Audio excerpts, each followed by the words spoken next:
These little propane torches are super handy to have around, but it's really annoying when they empty out having to go and buy a new tank. That's where this little adapter hose right here, we're going to connect to a 20-pound propane tank and try to refill this up with it. Okay, so let's open up this little hose adapter. So on this end right here, that hooks to our big propane tank here. And on this end here, it screws in to this little bottle tank. Okay, so I have the hose connected to the big tank and the little one, and I also have the valve shut off.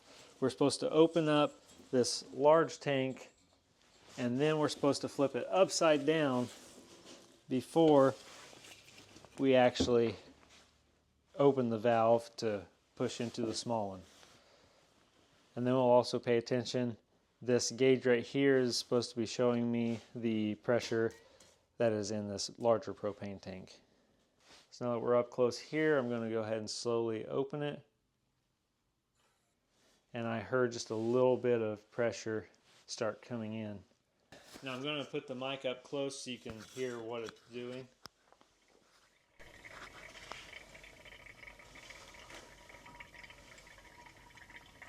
There's just a little bit of sound coming through that this tank is doing something, and I was hearing a slight bit here. But our needle is showing right at the low part of the gas, and it's not quite down to the low gas yet. But I'm going to let this sit here for a minute and just make sure it's refilling completely before I shut off the valve. All right, so it sounds like the flow has stopped down here, so I'm going to go ahead and shut this valve off and then unscrew it. So now we got that little tank topped off, and to finish off, we're just going to flip this back over and shut our main valve off up top here. And then we're going to release the pressure off of here to drain out the rest of the hose, but I want to do that outside.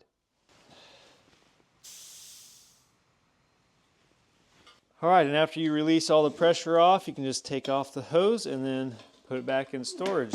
And I will say that is a super convenient tool to have on hand for refilling these type of bottles, because it'll also work for those little 1-pound bottles for like little propane heaters, all those different things that are just convenient to have. And this thing is going to be handy to refill with one of your larger tanks.